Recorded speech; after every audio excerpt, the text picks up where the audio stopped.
हम 20 साल थोड़ा पीछे चले तो गांव की लड़कियां कॉलेज में पढ़ने जाती थी, उनकी सेफ्टी की सुरक्षा की जिम्मेदारी गांव के लड़कों पर होती थी। बिल्कुल। अब किस तरह का माहौल? आजकल ऐसा नहीं है जी। आजकल तो गांव में परेशानी है। पढ़ती तो है, वो हिम्मत कर रही है, लेकिन आज वो माहौल नहीं है। ठीक है। हम भी गांव से जीन जाते थे, गांव की लड़कियां बस चलती थी, फिर एक निडाना गांव आता है, हमें सीट नहीं मिलती थी। कोई भी जनानी आ गई, लड़की आ गई, उसको देनी पड़ती थी जी। अपने आप उठ जाते थे, वो बैठ जाती थी। बहुत फर्क है अब मेरे जी। पढ़ाई में है जो श्रेष्ठ के को कर्नल बनाया है, को मेजर बनाया है। अच्छा। हाँ, को डीजीपी बनाया है। इसमें सारे पढ़े लिखे थे जितने जालिए थी, और 15 कोस के एरिया में सारे गाँव। बिल्कुल, इसमें गवर्नमेंट भी जिम्मेवार है। स्कूलों में जैसे ये टैब दे दिए, उनकी जरूरत नहीं थी। सब बच्चों ने गंदी ऐप डाउनलोड कर रखी है, लड़कियां भी उसमें, लड़के भी हैं। उनको फ्री हो गया, घर वालों ने पैसे भी नहीं खर्चने पड़े, सरकार ने फ्री में दे दिए, और उसका बहुत बुरा असर आया समाज में। और कजीन था और स्कूल नहीं थे। और स्कूल नहीं थे। ये तो कई किलोमीटर का फासला हो गया फिर। कई का 20-25 किलोमीटर का फासला हो गया है। हाँ, तो दूर दूर से बालक पढ़ने आते होंगे इस गांव में? दूर से जी, 10 किलोमीटर से पैदल आ कर दे उस टाइम पे। अच्छा। हाँ, 10 किलोमीटर से पैदल। हाँ, और कोई साधन नहीं थे। अब नशे की तरफ ध्यान ज्यादा है। अच्छा, किस किस तरह का नशा जैसे बच्चे करें आज की शराब पीढ़ी पी में? हुए हैं जी, धूम्रपान तो आम बात है। अच्छा। शराब का नशा है और है, बस ये सिस्टम सा खराब भी हो रहा है आजकल। तो पहले जो ये बात थी देशों में देश हरियाणा जी, दूध दही का खाना, ये वो कहावत कौन फिट बैठ रही? हमारे गांव में इनकी जो एज है, जब ये जवान थे, समझो 50 साल पहले, गांव में एक का दुक्का आदमी था जो शराब पीता था। अच्छा। नुए था नहीं भाई, नहीं कोई भी आदमी शराब नहीं पीता था।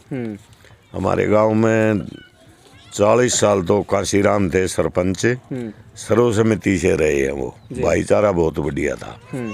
अब भाईचारे में भी थोड़ा मोटा दिक्कत है, एक दूसरे का देख के और करके फर्क है। आप अपने कमेंट्स करें, और हमारे गांव का युवा बच्चा किस तरह से संस्कारित हो, कैसे वो आगे बढ़े, खेलों के जरिए बढ़े, पढ़ाई के जरिए बढ़े, और गांव के लोग सामूहिक रूप से प्रयास करें।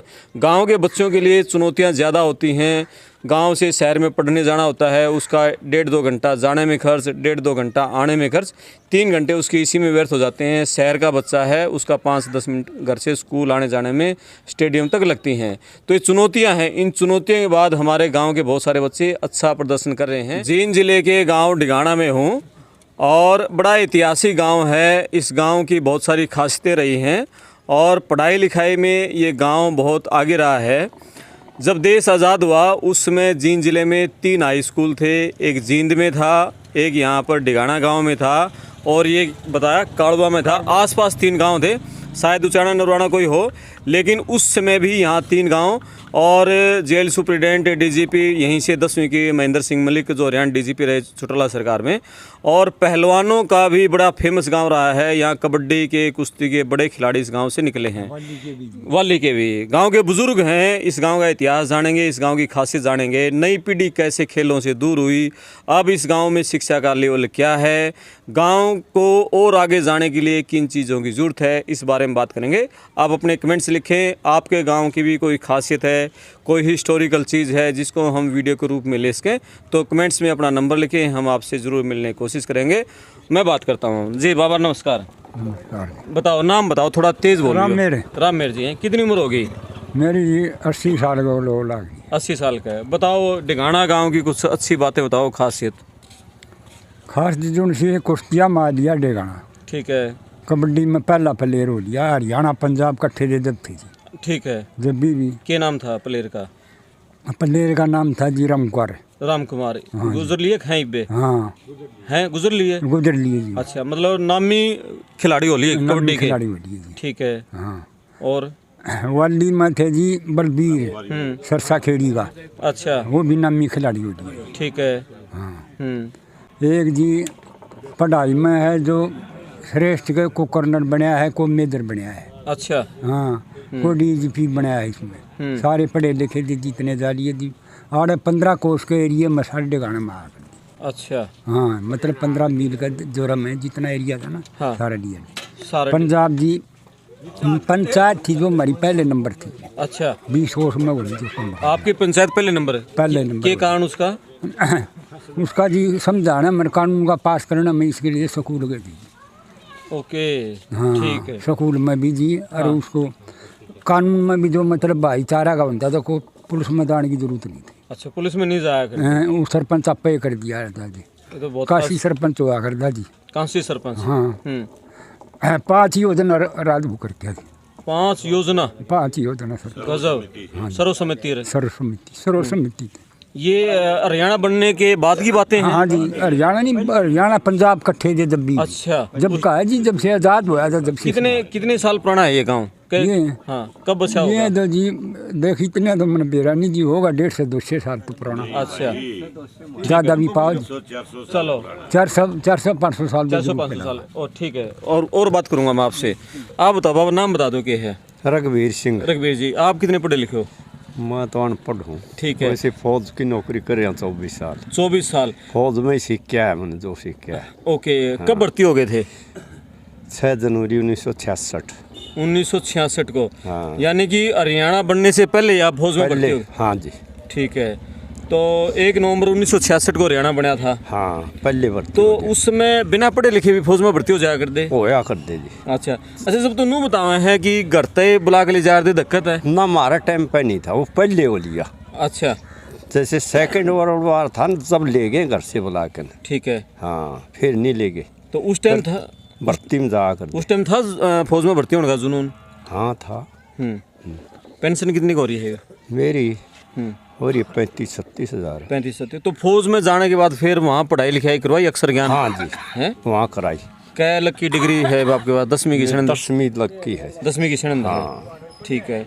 किस तरह का फौज की ज़िंदगी बताओ एक बार, फिर गाँव का फिर पूछांगे। फौज की तो हमारे टाइम पर तो बहुत बढ़िया थी सर। अच्छा हाँ। क्या क्या खासियतें 2-4 बताओ।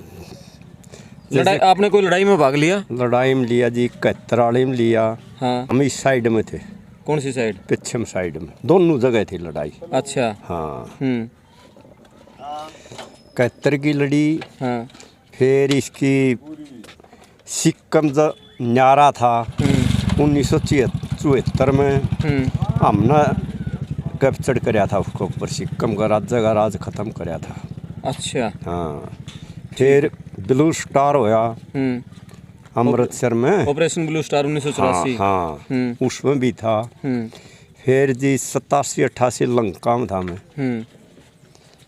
ठीक है। हाँ वो जब राजीव गांधी भी वहाँ शांति की बातें कर रहा था, उस समय हमला भी हुआ था। हाँ पाछा होया वो तो बाद में होया है? बाद में होया वो तो 98 में होया मेरे ख्याल में। हाँ नहीं 98 नहीं, 98 से तो बहुत पहले हो लिया। उनसे पहले तो वो गुजर लिए थे शायद 1991 में तो वो एक्सपायर हो लिए थे। अच्छा 91 में हो लिया। हाँ 90-91 के आसपास की घटना है वो, है ना? हाँ ठीक है। चलो गांव में आप बता रहे थे, इस गांव में स्कूल बहुत पुराना स्कूल है। कब का है ये स्कूल? 1956 का सर। हरियाणा? अच्छा हाँ 1956 में स्कूल बन गया था। हाँ इतना पुराना समय में स्कूल बनने का इस गांव को? तो पहले तो जो 5वीं का तो पहले बन दिया, उसका तो याद नहीं। ठीक है। 10वीं का बन गया था 1956 में। ठीक है। हाँ क्या फ़ायदा फिर इतना उसमें स्कूल होने का, क्या फ़ायदा मिला? जी पढ़े हैं, अफसर बने हैं, मास्टर बहुत थे हमारा गांव के। अच्छा। GABT BA BEd PTI जी। हाँ इसका फायदा कितने आसपास के गाँव के, मतलब और आसपास कहाँ था स्कूल? 10 उस टाइम एक तो दुलाने था और एक कालुआ था। अच्छा। और कजीन था और स्कूल नहीं थे। और स्कूल नहीं थे? हाँ। ये तो कई किलोमीटर का फासला हो गया फिर। कई का 20-25 किलोमीटर का फासला हो गया है। हाँ तो दूर दूर से बालक पढ़ने आते होंगे इस गाँव में? दूर से जी 10 किलोमीटर से पैदल आ कर दे उस टाइम पे। अच्छा। हाँ 10 किलोमीटर से पैदल? हाँ और कोई साधन नहीं थे। अच्छा। हाँ कितना टेढ़ा था पढ़ना उस टाइम पे? लाइफ कितनी मुश्किल होया करती है। हाँ मुश्किल थी सर। ये तो बिल्कुल आसान हो रही है। हाँ ये तो साधन हो गए। बारना आगे बस में बैठे हैं, स्कूल बस में। हाँ हैं? और स्कूल में चले जाए, बारना आगे फिर तार दें। और बालक फिर भी नहीं पढ़ रहे। हैं? पढ़े तो हैं सर, अच्छा। पहले से तो। ठीक है। हाँ। चलो बताओ, इस अपने गांव की कुछ खूबियां बताओ, गांव का भाईचारा व्यवहार पहले से आज के बच्चों में क्या बदलाव आया है, ये बताओ। ये जी नशा पता ज़्यादा हो गया। अच्छा। हाँ, इसलिए बालक मतलब कामयाब नहीं होते। आपके टाइम पे नहीं था? ना, हमारा टाइम पर तो देखने नहीं मिला करता नशा पता। ठीक। उम्र कितनी होगी आपकी? मेरी होगी 77 साल। 77 है। उस टाइम के खान पान में आप जवान थे, आजकल के बच्चों के खान पान में सारा ही बदलाव आ गया सर। जब तो सब देसी खाना होया करता, ये तो सारा दुकाना पर तो चाल लफाफेंगे। अच्छा। हाँ, जब तो बहुत बढ़िया खाना था। क्या किलो दूध पी लिया करते जवानी में? बस शायद 1-1.5 किलो। अच्छा। खुराक थोड़ी थी है। हाँ, थोड़ी। चलो कुछ और बातें करेंगे। आप इधर आ जाओ ना, आप यहाँ आ जाओ, आ जाओ यहाँ, थोड़ा कैमरामैन को आसानी हो जाएगी। आपकी वीडियो बनी कोई नहीं, बताओ नाम बताओ अपना। मेरा नाम रामकरण है। रामकर्ण जी, आप बताओ, पढ़े लिखे हो, गांव की कुछ अच्छी बातें, इस गांव की खासियत, गांव का इतिहास, किसने ये गांव बसाया, कुछ जानकारी हो तो। गांव तो जी ये हमारे बुजुर्ग का नाम दामा ही था ना भाई, दामा बता रहे हैं। दादा दामन बसाया था जी। ये 300-350 साल पुराना गांव है। हमारे गांव में से ही पास में बैरूखेड़ा, वो यहीं से बसे हुए हैं। तो हमारे गांव में पहले कबड्डी के, कुश्ती के बड़े अच्छे प्लेयर हुआ करते जी। दया सिंह जी थे, राम कुमार था कबड्डी का। ये दया सिंह एडवोकेट? दया सिंह एडवोकेट, ये रेसलिंग में होते थे। अच्छा। कैप्टन दयानंद थे, वो यहीं गांव के स्कूल में पढ़ के वो आर्मी से कैप्टन रिटायर्ड हैं। प्रिंसिपल बने, फिर अब तो एक्सपायर हो लिए। वेद सिंह थे, डीएसओ रिटायर हुए हैं। दिलबाग सिंह थे, वो बिजली बोर्ड में थे, कबड्डी के बड़े अच्छे हरियाणा लेवल के प्लेयर थे। ठीक है। ये जो आपने पहलवान गिनाए, इनसे आगे की पीढ़ी खेलों की तरफ क्यों नहीं रुझान बढ़ा? बहुत कम रुझान है जी। आगे इनसे आगे तो फिर भी कुछ चलता रहा थोड़ा बहुत है। हाँ। लेकिन अब आजकल जो है, अब नशे की तरफ ध्यान ज्यादा है। अच्छा, किस किस तरह का नशा जैसे बच्चे करें आज की शराब पीढ़ी पी हुए हैं जी, धूम्रपान तो आम बात है। अच्छा। शराब का नशा है और है बस। ये सिस्टम सा खराब भी हो रहा है आजकल तो। पहले जो ये बात थी, देशों में देश हरियाणा जी, दूध दही का खाना, ये वो कहावत कौन फिट बैठी? हमारे गांव में इनकी जो एज है, जब ये जवान थे, समझो 50 साल पहले, गांव में एक का दुक्का आदमी था जो शराब पीता था। अच्छा। नुए था नहीं भाई? नहीं, कोई भी आदमी शराब नहीं पीता था। हमारे गांव में 40 साल तो काशीराम थे सरपंच, सर्व समिति से रहे हैं वो। भाईचारा बहुत बढ़िया था। अब भाईचारा में भी थोड़ा मोटा दिक्कत है, एक दूसरे का देख के और करके फर्क है काफी। अब कितना बड़ा गांव है? गांव में है भाई अपना 1100 कुडी का होगा ना, 1100 कुडी है जी, यानी कि 3800-4000 के लगभग वोट है। हाँ जी। ठीक है। तो गांव में अब स्कूल कौन सी क्लास तक का है? स्कूल +2 तक का है जी। लड़कियों का आई है, लड़कों हाँ, लड़कों का +2 तक है। ठीक है। तो वो एजुकेशन है उसमें। 10वीं के बाद लड़कियां फिर आगे कहाँ पढ़ती हैं? आगे फिर जीन जाती हैं जी। जीन जाती हैं। हाँ। तो फिर वहाँ लड़कियां का ही +2 का है। अच्छा, मैंने नहीं बताया था। ठीक है। हाँ, +2 तक लड़कियों का, 10 तक का सेपरेट है, +2 तक को एजुकेशन, 11वीं-12वीं को एजुकेशन है। हाँ जी। ठीक है। और कॉलेज में फिर जैसे आज के माँ बाप कॉलेज में भेजते हैं बस? हाँ, खूब, इस बात में कोई संकोच नहीं है, जो बच्चा पढ़ने वाला है उसको भेजते हैं। ठीक है। आज से हम 20 साल थोड़ा पीछे चले तो गांव की लड़कियां कॉलेज में पढ़ने जाती थी, उनकी सेफ्टी की, सुरक्षा की जिम्मेदारी गांव के लड़कों पर होती थी। बिल्कुल। अब किस तरह का? आजकल ऐसा नहीं है जी। आजकल तो गांव में परेशानी है। पढ़ती तो है, वो हिम्मत कर रही है, लेकिन आज वो माहौल नहीं है। ठीक है। हम भी गांव से जीन जाते थे, गांव की लड़कियां बस चलती थी, फिर एक निडाना गांव आता है, हमें सीट नहीं मिलती थी। कोई भी जनानी आ गई, लड़की आ गई, उसको देनी पड़ती थी जी। अपने आप उठ जाते थे, वो बैठ जाती थी। बहुत फर्क है अब मेरे पहले में। क्यों आई ये संस्कारों में कमी क्यों आई? कौन जिम्मेदार है इसका? संस्कार तो इसका खान पान है जी। घर का खाना रियू खाते नहीं, फास्ट फूड हर घर में चले। रोटी बनाने की बजाय हमारे गांव में 8-10 होंगे भाई, ये ब्रेड पकोड़े, रेडी चाउमीन वाले। अच्छा। हाँ जी, गांव में है। गांव में रेडी लगते हैं? बिल्कुल बिल्कुल। वो शाम नो लिया है। गांव के बाहर के लोग हैं? गांव के हैं, कोई का बाहर का भी होगा। अच्छा। तकरीबन गांव के ही है। तो ये खान पान रह रहे हैं। मेरे ख्याल तो खान पान की ये कमी है जी। हाँ, ठीक है। मोबाइल ने और टेलीविज़न ने कितना बदलाव लेके आया है युवा पीढ़ी में? उससे भी बहुत फर्क है जी। दो तरह की बातें होती है, मोबाइल में भी टीवी में भी। हर बात के दो मतलब होते हैं। जो अच्छे कैच करेगा वो अच्छा बन जाएगा, बुरे करेगा वो बुरा बन जाएगा। बुरा बन जाएगा, दोनों ही बात है। कैच करने वाले के ऊपर है, उसमें क्या देखता है। हाँ, बाकी अपने इस देश में मोबाइल गिरने की इतनी जरूरत नहीं थी। ये बस चाइना ने व्यापार कर लिया, ठोक दिए। घर में 5 आदमी है, मोबाइल 6 है। मोबाइल 6 है, एक स्लेब पर रखा रहेगा, बाकी एक एक गोज में रहेगा। ठीक है। एक किस्सा मैं बता देता हूँ। अभी जो दर्शक देख रहे हैं, इस मोबाइल का हम कितना सदुपयोग कर सकते हैं, कितना ही हम इसका दुरुपयोग कर लें।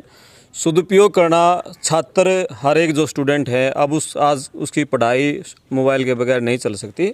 बहुत कुछ ऐसा है कि जो मोबाइल से उसको पढ़ना पड़ता है। सब कुछ सब्जेक्ट, सारी कक्षाएं मोबाइल से लगती हैं। और अच्छा भी है मतलब। बिल्कुल। आज से 5 साल पहले पूरे हरियाणा में जींद के एक बच्चे ने 10वीं कक्षा में टॉप किया और मैंने उस बच्चे का इंटरव्यू लिया। उसने कहा कि मैथ का एक सवाल और वो उसकी समझ में नहीं आ रहा था। उसने अपने टीचर से पूछा, टीचर भी उसको सही तरीके से समझ नहीं पाया और जो उसका सॉल्यूशन था नहीं कर पाया। उस लड़के ने एक सवाल को समझने के लिए 8 राज्यों की मैथ की जो किताब थी वो डाउनलोड की मोबाइल से, और वो देखी 8 राज्यों की किताब में नहीं मिला। 9वें राज्य की जब मैथ की बुक डाउनलोड की और उसमें उसने वो क्वेश्चन पढ़ा और वहाँ से उसका जो डाउट था वो क्लियर हुआ। जो टीचर डाउट क्लियर नहीं कर पाया और 8 राज्यों की किताब भी वो उसका डाउट क्लियर नहीं कर पाई, तो एक बच्चे में लगन थी और वही लगन ये रही कि वो बच्चा पूरे हरियाणा में 10वीं कक्षा में हरियाणा राज्य शिक्षा बोर्ड भिवानी के पेपर जो थे उसमें प्रथम आया। यानी इस मोबाइल का आप सदुपयोग भी कर सकते हैं। सदुपयोग इतना आप कहीं भी पहुंच सकते हैं और दुरुपयोग करने के तो किस्से अनेक हैं। घर के घर मोबाइल ने बर्बाद कर दिए हैं, ऐसा ही है। हाँ बिल्कुल है, बिल्कुल। इसमें गवर्नमेंट भी जिम्मेवार है। स्कूलों में जैसे ये टैब दे दिए, उनकी जरूरत नहीं थी। सब बच्चों ने गंदी ऐप डाउनलोड कर रखी है। लड़कियां भी उसमें, लड़के भी हैं। उनको फ्री हो गया, घर वालों ने पैसे भी नहीं खर्चने पड़े, सरकार ने फ्री में दे दिए और उसका बहुत बुरा असर है समाज में। ठीक है। हमारी युवा पीढ़ी संस्कारित हो, पढ़ाई लिखाई में आगे हो, किस तरह के बदलाव समाज को, सरकारों को करने चाहिए? सरकार तो इसमें नहीं जी, समाज को बदलने में तो देखो एक परिवार की ही भूमिका ज्यादा होती है। कोई जवान बच्चा है उसको देखो भाई कब कहाँ जाता है, ये किस काम के लिए जा रहा है, थोड़ी सी उसकी निगरानी रखो, टाइम टाइम पर उसको टोकते रहो जी। इसी तरह लड़की का है, उसको भी संभालो। ये नहीं कि भाई उसके पीछे ही लगे रहो जी। अपनी दोस्त के पास भी जाएगी वो, लेकिन ये देखो उसका सर्कल कैसा है जी। दोस्त सर्कल अच्छा है माड़ा है कैसा है, ये देखने की बात है। ये परिवार का मुखिया या परिवार में जो भी आदमी है वही संभाल सकता है। बिल्कुल, बहुत तो इस तरह की बातें हम देखेंगे तो समाज में नेचुरल सुधार आएगा। ठीक है। आप में से कोई और इस तरह की कोई बात यदि अपना मैसेज कोई देना चाहे तो मैं आप किसी को वीडियो पर ले आऊँ? कोई है इस तरह की बातें? चलो कोई बात नहीं। गांव डिगाना से और इस गांव का इतिहास जाना।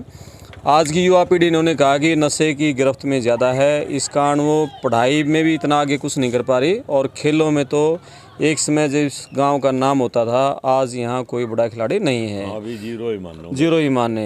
ये बदलाव आया है। जिस गांव का रुका कभी पढ़ाई में था, बहुत शिक्षक निकले, बड़े बड़े पदों पर सरकारी नौकरियों में रहे, आर्मी में, पुलिस में, सिविल सर्विसेज में, लेकिन धीरे धीरे बदलाव आया। लेकिन अब युवा पीढ़ी पढ़ रही है, कॉलेज में पढ़ने जा रहे हैं, लेकिन पहले वाली बात नहीं रही। आप अपने कमेंट्स करें और हमारे गांव का युवा बच्चा किस तरह से संस्कारित हो, कैसे वो आगे बढ़े, खेलों के ज़रिए बढ़े, पढ़ाई के ज़रिए बढ़े और गांव के लोग सामूहिक रूप से प्रयास करें। गांव के बच्चों के लिए चुनौतियां ज़्यादा होती हैं। गांव से शहर में पढ़ने जाना होता है, उसका 1.5-2 घंटा जाने में खर्च, 1.5-2 घंटा आने में खर्च, 3 घंटे उसके इसी में व्यर्थ हो जाते हैं। शहर का बच्चा है, उसका 5-10 मिनट घर से स्कूल आने जाने में, स्टेडियम तक लगती हैं। तो ये चुनौतियां हैं। इन चुनौतियों के बाद हमारे गांव के बहुत सारे बच्चे अच्छा प्रदर्शन कर रहे हैं और इसी जुलाना हल्के के डिगाना गांव में हूं। इसी से कांग्रेस के कैंडिडेट हैं विनेश फोगाट, वो भी एक गांव की बेटी बलाली गांव में बड़े छीटा कसी हुई थी। एक लड़की जब मैदान पे उतरी थी और उसके बाद उसने जो अंतर्राष्ट्रीय स्तर पर नाम कमाया और उसको देख के बहुत सारी लड़कियां आज ओलंपिक में पहुंच गई हैं। जब उनके इंटरव्यू हम लेते हैं तो ये कहती हैं कि हमने गीता फोगाट, बबीता फोगाट, विनेश फोगाट को देखकर जिस तरह से उनका सम्मान हुआ, पैसे मिले और उनका नाम हुआ, उससे चलते हम भी खेलों में आए हैं। यानी कि कोई एक बच्चा अच्छा काम करता है तो वो एक पूरे समाज के लिए प्रेरणा स्रोत हो सकता है। तो हम अपने युवाओं को पढ़ाएं, लिखाएं, आगे बढ़ाएं ताकि हमारी नई पीढ़ी सुधर सके और हिस्टोरिकल चीज़ें पड़ताल टीवी पर आपको लगातार देखने को मिलती रहेंगी। कमेंट्स लिखें, वीडियो को शेयर करें, चैनल सब्सक्राइब करें। मैं आपका दोस्त करमपाल, धन्यवाद।